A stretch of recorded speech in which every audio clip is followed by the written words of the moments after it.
Hello friends, India mens team வந்து New Zealand mens டீமுக்கு எதிராக ஒரு மேட்ச் நேற்று பிசிஏ இந்த ஓடி சீரிஸ்க்கான ஸ்குவாட் அறிவிச்சிட்டாங்க. இந்தியா டீமோட ஸ்குவாட் அறிவிச்சிட்டாங்க. எனக்கு அந்த ஸ்குவாட் பார்க்கும்போது என்ன தோணுச்சு, அதாவது என்னோட கருத்தை உங்களுக்கு ஷேர் பண்ணுறாங்க.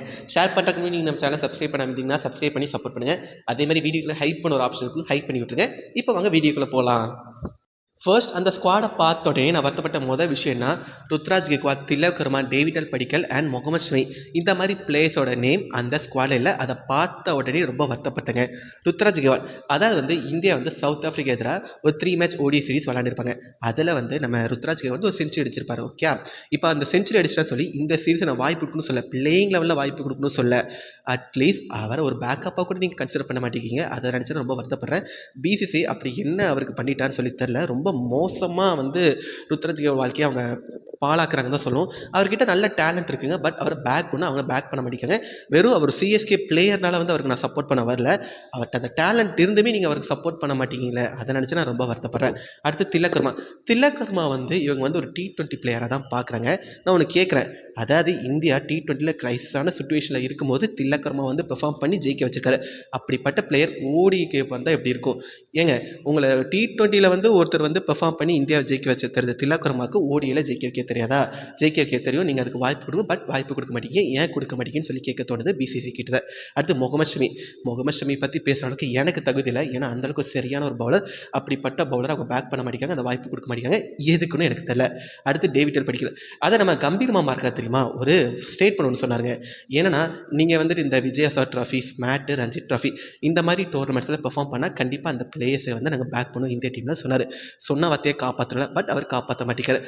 அவர் சொன்னான்னு சொல்லி தான் ரோஹித் சர்மா, விராட் கோலி, ஹர்திக் பாண்டியா இந்த மாதிரி ஜாம்பவான் பிளேயர்ஸை இப்போ கரண்ட்டாக விஜயசார் ட்ராஃபி விளாண்டுருக்காங்க. ஓகே, இப்போ டேவிட் படிக்க வந்து அந்த ரஞ்சி ட்ராஃபியில் சொல்லிட்டு பாருங்க, மன்னிச்சுக்கோங்க, நம்ம விஜயசார் ட்ராஃபியில் வந்து அவ்வளோ ரன்ஸ் அடிச்சிருக்காரு, ஒரு 3 செஞ்சுரி கிட்ட அடிச்சிருக்காரு. அந்த செஞ்சுரி அடிச்சிட்டான்னு சொல்லி ஸ்ட்ரெயிட்டாக பிளேயிங் லெவலில் கொடுக்கணும்னு நான் சொல்லலை. அட்லீஸ்ட் பேக்கப் அவரை கொண்டு போய் அவருக்கு அந்த நம்பிக்கையை கொடுக்கலாமே. ஆனால் அந்த நம்பிக்கையை கொடுக்க மாட்டேங்காங்க. எதுக்குன்னு தெரியல. இந்த மாதிரி டெசிஷன், இந்த மாதிரி பிளேஸ் அவங்க விட்டது எனக்கு ரொம்ப வருத்தமாக இருந்துச்சுங்க. அதுக்கப்புறம் இந்தியாவோட பிரின்ஸ், தங்க மகன், பிசிசியோட செல்ல பிள்ளை என்று சொல்கிற சுப்மன் கில் ஸ்குவாடுக்குள்ள வந்தாருங்க. வந்தவர் என்ன தெரியுமா பண்ணார், ராகுல் கிட்ட இருந்த கேப்டன்ஷிப்பை பிடுங்கிட்டார் தான் சொன்னோம். ஒரு கேள்விங்க, அதாவது வந்து இந்தியா வந்து சவுத் ஆஃப்ரிக்கா ஒரு 3 மேட்ச் ஓடி சீரிஸ் விளாண்டாங்கன்னு சொன்னாங்க. அதை கேப்டன்ஷிப் பண்ணது யாருன்னா ராகுல். ரொம்ப நல்லாவே டீமை வழி நடத்தினார் தான் சொல்வேன். இன்ஃபேக்ட் ரோஹித் சர்மா, விராட் கோலி இவனோட எக்ஸ்பீரியன்ஸ்லாம் யூஸ் பண்ணி டீமை ரொம்ப நல்லாவே வழி நடத்தினார்.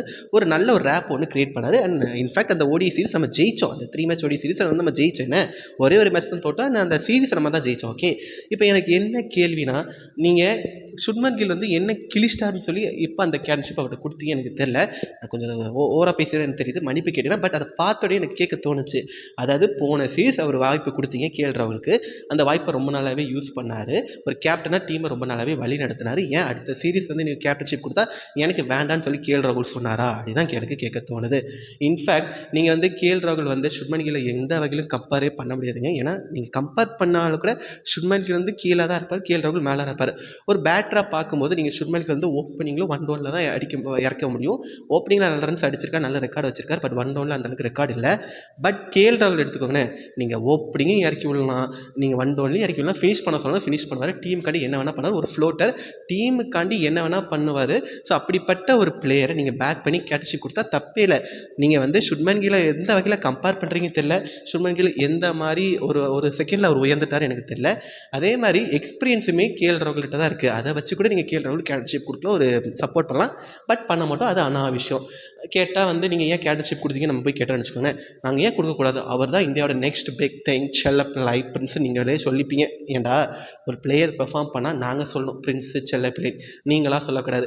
விராட் கோலியை கிங் கோலி நாங்கள் சொன்னோம், அவர் பெர்ஃபார்ம் பண்ணுற பார்த்து அவர் பேர் வச்சுக்கல. அதேமாதிரி மகேந்திர சிங் தோனியை நாங்கள் சொன்னோம் தலன்னு, அவர் பேர் வச்சுக்கல, தலன் அவர் கொடுத்ததில்லை. அதேமாதிரி ரோஹித் சர்மாவை ஹிட் பண்ண நாங்கள் சொன்னோம். ஏன்னா அந்த அளவுக்கு அவர் பெர்ஃபார்ம் பண்ண நாங்கள் பேர் வச்சு நாங்கள் சொம்பு தூக்கணும். ஓகே, நீங்கள் ஏன்டா சொம்பு தூக்கிங்கன்னு சொல்லி தான் எனக்கு கேட்க தோணுது. நீங்கள் இப்போ சுப்மன் கில்லை பேக் பண்ணுறது எனக்கு வந்து சந்தோஷம் தான். ஒரு பிளேயரை நீங்கள் பேக் பண்ணி ஒரு சந்தோஷம்.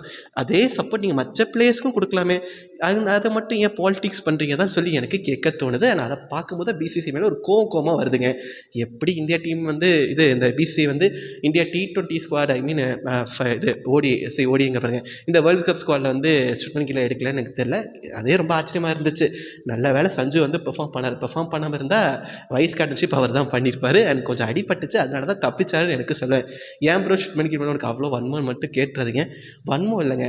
ஆனால் இவங்க சுப்மன் கில்லுக்கு வந்து இவங்க செம்பு அடிக்கிற பார்த்து எனக்கு அவர் மேலே கோவமா தான் வருது. அண்ட் அதுமாதிரி பிசிசிஐ மேலே எனக்கு கோவமா வருது தான் சொல்லுவேன். அதுக்கப்புறம் ஸ்ரேயாஸ் ஐயர் அண்ட் முகமது சிராஜ் இந்த 2 பிளேயர்ஸோட நேம் அந்த ஸ்குவாடில் பார்க்கும்போது ரொம்ப ஹாப்பியாக இருந்துச்சுங்க. ஸ்ரேயாஸ் ஐயர் அவர் தான் வைஸ் கேப்டன்ஷிப்பும் பண்ணுறாரு. அந்த ஒரு டெசிஷனுமே ரொம்ப குட் டெசிஷன் சொன்னேன். இன்ஃபேக்ட் அவர் கேப்டன்ஷிப்பே பண்ணலாம், அவ்வளோ தகுதியான ஒரு ஆள். பட் வைஸ் கேப்டன்ஷிப் கொடுத்துருக்காங்க, ரொம்ப ஹாப்பியாக இருந்துச்சு. ஆக்சுவலாக ஸ்ரேயாஸ் ஐயர் வந்து அந்த ஓடிஐ ஸ்குவாடில் வந்து ரொம்ப ரெகுலராகவே இருப்பாங்க. இந்தியா ஓடிஐஸ்க்குள்ள ரெகுலராக இருப்பார். அவர் அவ்வளோ ஈஸியாக உள்ளே வந்துடல, நிறைய ஸ்ட்ரகிள் பண்ணி தான் அவருமே உள்ளே வந்திருக்காரு. அந்த அந்த இடத்த தக்க வைக்க அவர் ரொம்பவே கஷ்டப்பட்டிருக்காரு. அவர் ஏன் இந்த சவுத் ஆஃப்ரிக்கா ஓடிஐ சீரிஸில் அவர் நேம் இல்லைன்னா, அவருக்கு வந்து ஆஸ்திரேலியா ஓடிஐ சீரிஸ் வந்து ஒரு இன்ஜுரி ஆயிருக்கும். ஸோ அதனால தான் சவுத் ஆஃப்ரிக்கா ஓடிஐ சீரிஸில் அவருக்கு அந்த வாய்ப்பு கொடுக்கல. இப்போ கொஞ்சம் சரியாயிட்டுன்னு சொல்கிறாங்க. கண்டிப்பாக இந்த நியூசிலாந்து ஓடிஐ சீரிஸில் நல்லா பேட்டிங் பண்ணி நல்லா பெர்ஃபார்ம் பண்ணி நான் கடவுளை வேண்டிக்கிறேன். அண்ட் வேர்ல்டு கப்லேயும் அவர் எடுக்குன்னு சொல்லி நான் வேண்டிக்கிறேங்க. அடுத்து முகமது சிராஜ், இந்தியாவோட ஒர்க் ஹார்ஸ்னே அவரை சொல்லலாம். அதாவது நீங்கள் அவர்கிட்ட பவுலிங் நீங்கள் பாலை கொடுத்தீங்கன்னா அவர் விக்கெட் எடுப்பாரான்னு எனக்கு தெரில. பட் அவர் வந்து ஃபுல் எஃபர்ட் பண்ணுவாருங்க. பவுலிங்கும் சரி ஃபீல்டிங் சரி ரொம்ப தாறுமாறாக பண்ணுவார். அண்ட் 140 50 ஓவர் போட சொன்னாலும் போட்டுகிட்டே இருப்பார். அவர் வேலையை அவர் பண்ணிட்டு போயிட்டே இருப்பார். எனக்கு ரொம்ப பிடிச்ச ஒரு பிளேயர். பரவாயில்ல, அவர் நேம் வந்து திரும்ப அந்த ஸ்குவாடில் பார்க்கும்போது ரொம்ப ஹாப்பியாக இருந்துச்சுங்க. ஸோ இந்த மாதிரி ஒப்பீனியன் தாங்க எனக்கு இந்த ஸ்குவாடை பார்க்கும்போது தோணுச்சு. அதாவது ஸ்ரேயாஸ் ஐயர், முகமது சிராஜ் இந்த மாதிரி பிளேயர்ஸ் வந்து டீமில் ஒரு கம்பேக் கொடுத்தது ரொம்ப சந்தோஷம் தான். ஸ்ரேயாஸ் ஐயர் வைஸ் கேப்டன்ஷிப் கொடுத்தது எனக்கு ரொம்ப சந்தோஷம். பட் ருத்ராஜ் கெக்வாட், தில்லக் வர்மா, முகமது ஷமி இந்த மாதிரி டேலண்ட் பிளேயர்ஸுக்கு இவங்க சப்போர்ட் பண்ண மாட்டேங்குதுன்னு சொல்லி ஒரு வருத்தம் இருந்துச்சு. ஸோ நீங்கள் அந்த ஸ்குவாடை பார்த்தீங்கன்னா உங்களுக்கு அந்த ஸ்குவாட் எப்படின்னு சொல்லி கீழே கமெண்ட் சொல்லுங்கள். அண்ட் இவ்வளோ நேரம் பொறுமையாக இந்த வீடியோ நீங்கள் கேட்டிங்கன்னா உங்களோட பேஷன்ஸுக்கும் அட்டென்ஷனுக்கும் ரொம்ப தேங்க்ஸ்ங்க. அண்ட் மறக்காம நான் சேனலை சப்ஸ்கிரைப் பண்ணாமல் இருந்தீங்கன்னா சப்ஸ்கிரைப் பண்ணி சப்போர்ட் பண்ணுங்கள். பாய்.